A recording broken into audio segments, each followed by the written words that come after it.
अस्सलाम वालेकुम 10th class बेटे। हमने अपना चैप्टर नंबर 15 स्टार्ट किया था जिसका नाम था इनहेरिटेंस। इनहेरिटेंस में मेन चीज़ें जो थी, मेन डेफिनेशंस थी, वो सारी मैंने आपको एक्सप्लेन कर दी थी। आज हमने नेक्स्ट चीज़ स्टार्ट करनी है, अपना नेक्स्ट टॉपिक स्टार्ट करना है। वो क्या है? Watson and Crick model of DNA. अब जो डीएनए है, हम अभी तक तो हमने ये पढ़ लिया ना, आपको मैंने बता दिया कि प्रोटीन के ऊपर जो है वो डीएनए ओवरलैप है, ठीक है। और ये जो पूरा स्ट्रक्चर था, ये हम क्रोमेटिन का स्ट्रक्चर पढ़े थे ना कि प्रोटीन के ऊपर डीएनए जो है वो ओवरलैप होता है। ये अब डीएनए जो मैंने पढ़ाया था, अब डीएनए क्या चीज़ है, इसका स्ट्रक्चर हमने जो है आज स्टडी करना है। क्लियर है? 1953, James Watson and Francis Crick proposed the structure of DNA. According to the Watson-Crick model, a DNA molecule consists of two polynucleotide strands. These strands coiled around each other in the form of double helix.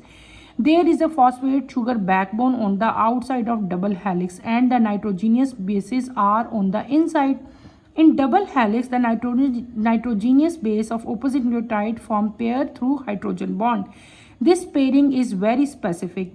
The nitrogenous base adenine of one nucleotide pair with thymine of opposite nucleotide, while cytosine form pair with guanine. There are 2 hydrogen bonds between adenine and thymine, while there are 3 hydrogen bonds between cytosine and guanine. पहले हम क्या चीज़ पढ़े हैं? हम structure of DNA की जो है मैंने रीडिंग की है। किसकी बेटे? स्ट्रक्चर ऑफ डीएनए की। डीएनए का मॉडल जो है, एक मॉडल दिया था कि डीएनए जो है वो किस तरह से उसका स्ट्रक्चर है। ये मॉडल 2 साइंटिस्ट थे बेटे, एक जेम्स वॉटसन था और एक फ्रांसिस क्रिक था। आज तक, सिंस आज के दिन तक, ठीक है, अभी तक हम लोग इन्हीं का मॉडल जो है वो रीड कर रहे हैं और इनका मॉडल आज तक, इसमें जो है कोई नया साइंटिस्ट आके उसने फर्दर इस पर काम नहीं किया। इनके मॉडल के अकॉर्डिंग की क्या बात है कि बेटे DNA consist of 2 polynucleotide strand. ये आपको जो 2 स्ट्रैंड नज़र आ रहे हैं डायग्राम में, ये क्या है? डीएनए कंसिस्ट ऑफ 2 स्ट्रैंड्स हैं, 2 स्ट्रैंड्स हैं। इन स्ट्रैंड्स को हम लोग क्या कहते हैं? पॉलीन्यूक्लियोटाइड स्ट्रैंड्स कहते हैं। दोनों स्ट्रैंड जो है एक दूसरे के ऊपर ओवरलैप हुए हैं। जैसे एक रस्सी आप बना लो, एक के ऊपर दूसरी रस्सी ऐसे आती है ना, बिल्कुल उसी तरह दोनों जो हैं एक दूसरे के ऊपर कॉइल फॉर्म में हैं और इस स्ट्रक्चर को हम डबल हेलिक्स कहते हैं। एक ये स्ट्रैंड है, एक ये स्ट्रैंड है, 2 स्ट्रैंड हो गए ना, तो इसलिए इसको हमने क्या नाम दे दिया? डबल हेलिक्स कह लिया। अब इसके आउटसाइड में जो एक बैकबोन का काम कर रहा है, जिसने इसको एक स्ट्रक्चर है जिसने इसको प्रोटेक्शन दी हुई है, इसको पूरी मतलब स्ट्रक्चर दिया हुआ है, ठीक है, उसको आप लोग क्या कहते हो? फॉस्फेट शुगर बैकबोन कहते हैं। और ये डबल हेलिक्स के बैक साइड पे जो है ये प्रेजेंट होता है, ठीक है। इसके अलावा इसमें जो है 4 नाइट्रोजीनियस बेसिस शामिल होती हैं। क्या होती हैं? 4 नाइट्रोजीनियस बेसिस। इसका स्ट्रक्चर पढ़े हैं ना। इसके स्ट्रक्चर में 3 चीज़ें हैं। डीएनए के स्ट्रक्चर में क्या आती हैं? DNA consist of 3 molecules. या एक है नाइट्रोजीनियस बेसिस, एक आपके पास आते हैं फॉस्फेट ग्रुप और एक आपके पास आती है sugar.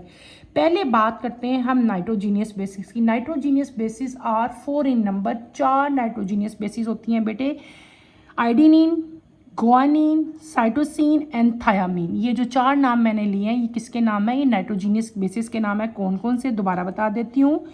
Adenine, guanine, cytosine and thiamine. ये क्या होगी? आपके पास 4 नाइट्रोजीनियस बेसिस आ गई। फिर आपके पास क्या चीज़ है? अ फॉस्फेट ग्रुप, जिसको मैंने भी नाम भी लिया था फॉस्फेट शुगर बैकबोन। एक ये चीज़ है और एक आपके पास शुगर है। जो शुगर है ये 5 कार्बन शुगर है। देखो 1 2 3, यानी कि 5 कार्बन, 1 2 3 4 एंड देन 5। ये 5 कार्बन शुगर है। इस शुगर को हम लोग क्या कहते हैं?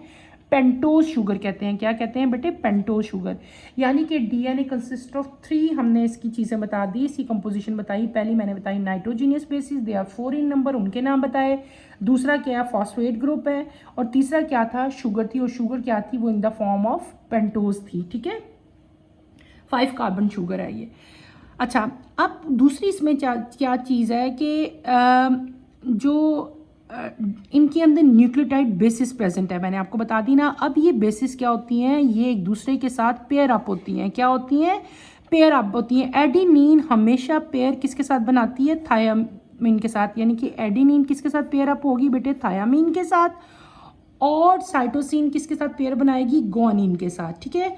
और एक और चीज़ बतानी है आपको, मैं आपको यहाँ पे लिख ही देती हूँ, वैसे आप लोगों को शायद याद ना रहे बेटे, एक सेकंड में आपको बता देती हूँ, यहाँ पे आप राइट कर लो कि एडेनिन जो है ये किसके साथ पेयर बनाता है बेटे, थायामीन के साथ, ठीक है। और जो साइटोसिन है वो किसके साथ पेयर अप होती है बेटे, गुआनिन के साथ, ये आपने याद रखने हैं। एडेनिन और थायामीन के दरमियान में कितने हाइड्रोजन बॉन्ड प्रेजेंट होते हैं बेटे, 2। और साइटोसिन और गुआनिन के दरमियान में कितने पेयर प्रेजेंट होते हैं, कितने बॉन्ड्स हैं, कितने, 3। ये जो इनके दरमियान में बॉन्ड प्रेजेंट होते हैं इनको हम लोग क्या कहते हैं, हाइड्रोजन बॉन्डिंग कहते हैं। क्या कहते हैं, हाइड्रोजन बॉन्डिंग, ठीक है। मैंने आपको क्या बता दिया, हमने 4 नाइट्रोजीनियस बेसिस पढ़ी थी, adenine, thymine, cytosine and guanine. Adenine हमेशा पेयर अप होगी थायामीन के साथ, साइटोसिन हमेशा पेयर अप होती है गुआनिन के साथ। एडेनिन और थायामीन के दरमियान में 2 हाइड्रोजन पेयर होते हैं और साइटोसिन और गुआनिन के दरमियान में 3 हाइड्रोजन पेयर होते हैं। और ये जो हाइड्रोजन बॉन्डिंग होती है ये वीक हाइड्रोजन बॉन्डिंग होती है। क्लियर हो गया। ये सारा हमने क्या पढ़ लिया, ये जो मैंने मॉडल आपको पढ़ाया था, this model is known as Watson Crick model of DNA. DNA double helical structure है, जैसे कि आपने लैडर कभी देखी हो, लैडर तो पता है ना, लैडर सीढ़ी जो होती है, स्पेशली वुडन स्टेयर जो होती है, आप ऐसे देखो उसका स्ट्रक्चर अगर खोल के हम लोग देखें तो उसमें 2 स्ट्रैंड्स होते हैं। बिल्कुल इसी तरह डीएनए कंसिस्ट ऑफ 2 स्ट्रैंड्स, ठीक है। और इनके दरमियान में ये क्या चीज़ है बेटे, ये छोटे छोटे स्ट्रैंड प्रेजेंट है। अब ये जो छोटे छोटे स्ट्रैंड है, दीज आर नाइट्रोजीनियस बेसिस जो एक दूसरे के साथ अटैच है। यहाँ पे अगर एडेनिन है तो ऑपोजिट में थायामीन अटैच हो जाएगा, अगर यहाँ पे साइटोसिन है तो यहाँ पे क्या, गुआनिन अटैच हो जाएगा। और ये एक दूसरे से किस तरह जुड़े होते हैं, हाइड्रोजन बॉन्डिंग के जरिए जुड़े होते हैं। और ये पूरे के पूरे स्ट्रैंड जो है एक रस्सी की फॉर्म की तरह, जैसे एक रस्सी बनती है, बिल्कुल एक दूसरे के ऊपर जो है ये स्ट्रैंड कॉइल हुए होते हैं, जैसे कि ये स्ट्रक्चर आपका बन गया। अब ये डीएनए का हमने स्ट्रक्चर कंप्लीट कर लिया। आगे जो प्रोसेस आता है, this process is known as DNA replication, ठीक है। डीएनए रेप्लिकेशन का प्रोसेस जो है अब हम पढ़ेंगे। We have studied in grade 9 cell cycle that before a cell divide its DNA is replicated, duplicated. It is done to make the copies of chromatids of chromosome. During replication, DNA double helix is unwound and 2 strands are separated, much like the 2 sides of a zipper. Each strand act as a template to produce another strand. Its nitrogenous bases make pair with nitrogen bases to new nucleotides. In this way, both template strand make new polynucleotide strand in front of them. Each template and its new strand together then form a new DNA double helical identical to the original one. हमने क्या पढ़ा, अब हमने नया process पढ़ लिया, जिस process का नाम क्या है, DNA replication and duplication. Replication में क्या होंगे कि डीएनए के स्ट्रैंड जो हैं वो अलग अलग हो जाएंगे और उन अलग अलग स्ट्रैंड से दोबारा नए स्ट्रैंड जो बनेंगे उसको हम लोग क्या कहेंगे, डुप्लीकेशन होगी, यानी कि एडिशन होगी है।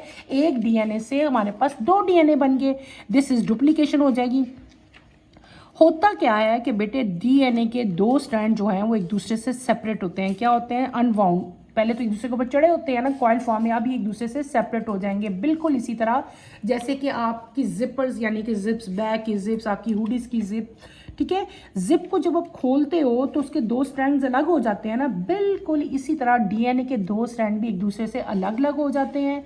और आपके क्रोमोसोम्स के अंदर जो है न्यूक्लियोटाइड बेसिस जो हैं यहाँ पे प्रेजेंट होती हैं और उनकी अगेंस्ट जो स्पेसिफिक जो जिनकी न्यूक्लियोटाइड जुड़ने थे ना वो आके उनके साथ अटैच होते रहते हैं। उनके अटैच होने के बाद जो है एक पूरा जो है पेयर बन जाता है नाइट्रोजीनियस बेसिस का, और जो है टेम्पलेट स्ट्रैंड जो है polynucleotide strand in front of them आके अटैच हो जाते हैं और एक नया टेम्पलेट आपके पास यानी कि एक नया डबल डीएनए जो है हेलिकल स्ट्रक्चर जो है बन जाता है, जो कि बिल्कुल अपने ओरिजिनल डीएनए की तरह होता है, यानी कि मल्टीपल कॉपीज बनती हैं, बिल्कुल फोटोकॉपी पहले स्ट्रैंड की तरह बनती है। यहाँ पे आपको एक डायग्राम दी हुई है, अगर आप क्लियरली नोट करो, मैं इसी डायग्राम के थ्रू आपको समझाती हूँ। ये इजीली, ये आपके पास क्या बेटे, ये डीएनए का स्ट्रक्चर दिया हुआ है, पता है ना आपको।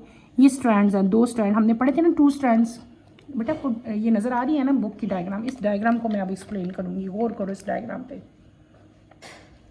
ये आपको क्या दिया हुआ है, ये आपको डीएनए का स्ट्रक्चर बताया हुआ है। ये डीएनए के 2 हेलिक्स हैं, ठीक है। अब क्या हुए कि ये अनबाउंड हो गए, यानी कि ये तो ऐसे कॉइल थे ना, कॉइल का मतलब जैसे कॉइल स्ट्रक्चर था, एक दूसरे के ऊपर चढ़े हुए थे, ठीक है। ये पहले तो अनकॉइल होंगे, स्ट्रेट फॉर्म में आ गए, ठीक है।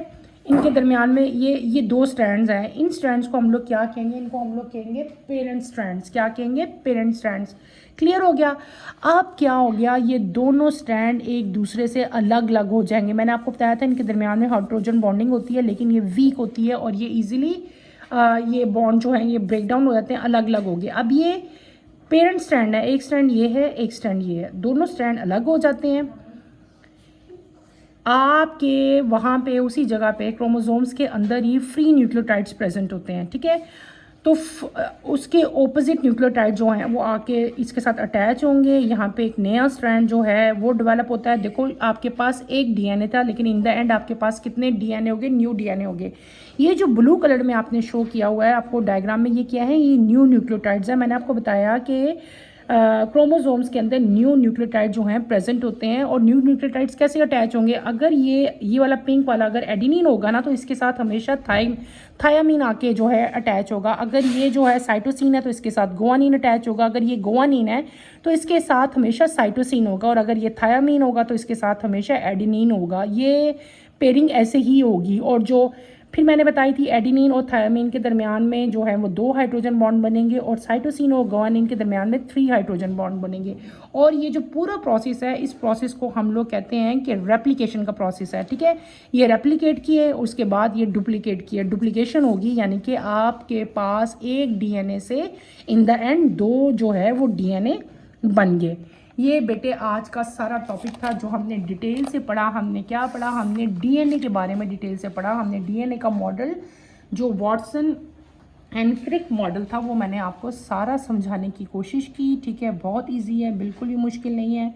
डबल हेलिकल स्ट्रक्चर है, वो सारा मैंने आपको अच्छी तरह से पढ़ाया। उसके बाद हमने रेप्लिकेशन पढ़ ली। रेप्लिकेशन क्या था? रेप्लिकेशन बेटे एक ऐसा प्रोसेस है जिससे एक पेरेंटल डीएनए जो है वो 2 जेनेटिकल आइडेंटिकल डॉटर डीएनए में ट्रांसफर हो जाते हैं। आपने अगर इसकी डेफिनेशन लिखनी हो तो आप लोग कैसे लिखोगे? डीएनए रेप्लिकेशन क्या है? It is the process in which one parental DNA is divided into 2 genetical identical daughter DNA, यानी कि एक डीएनए से जो पेरेंटल डीएनए है उससे 2 डॉटर डीएनए बनेंगे, लेकिन ये डॉटर डीएनए बिल्कुल सेम होंगे, आइडेंटिकल होंगे पेरेंट डीएनए की तरह। यानी कि एग्जैक्ट मल्टीपल जो है, मल्टीपल कॉपीज तो बनती जाएंगी, लेकिन जो है वो सेम ओरिजिनल डीएनए यानी कि पेरेंट डीएनए की तरह की होंगी। बेटे ये बहुत इजी है, मुश्किल नहीं है, बस सिर्फ इसको रीड आउट करो, इसको बार बार समझो, ठीक है। कोई प्रॉब्लम होती है, कोई कन्फ्यूजन होती है, you are free to ask me questions, ठीक है। इसके साथ ही मैं अपना टॉपिक यहीं पे एंड करूँगी। उसके बाद हम जो नेक्स्ट टॉपिक स्टार्ट करेंगे वो होगा how does the DNA of chromosome work. अभी तक तो हमने पहले डीएनए पढ़ लिया, फिर डीएनए का हमने पूरा प्रोसेस डुप्लीकेशन और रेप्लिकेशन का पढ़ा। अब हमने पढ़ना है कि डीएनए जो है वो वर्क क्या कर रहा है, क्या काम कर रहा है, ठीक है। ये इंशाल्लाह हम लोग नेक्स्ट कमिंग लेक्चर में कंप्लीट करेंगे। तो आप लोग कमिंग लेक्चर की नोटिफिकेशन के लिए चैनल को शेयर करो, सब्सक्राइब करो और लाइक करो, ताकि आपको साथ साथ जो है वो नोटिफिकेशन आती रहे और आपका कोई भी लेक्चर जो है बेटे मिस मत हो, ठीक है। इसके साथ ही टॉपिक हम यहीं पे एंड करते हैं, ताकि आप लोग इजीली इसको जो है वो कवर करें। मैं छोटा छोटा थोड़ा थोड़ा पढ़ा रही हूँ आप लोगों को, ताकि आप लोग रोज़ का रोज़ जो है वो बेटे लर्न कर लो। और जो अगर आप लोग साथ साथ चलते रहोगे ना तो आप पे बर्डन नहीं आता। एक का एक जो रोज़ का लेक्चर है वो रोज़ प्रिपेयर कर लो तो ईजी होता है। अगर 2-3 लेक्चर जब इकट्ठे पढ़ोगे ना तो फिर आपको जो है वो प्रॉब्लम आएगा और मुश्किल लगेगी, ठीक है। ओके बेटे, अल्लाह हाफिज़।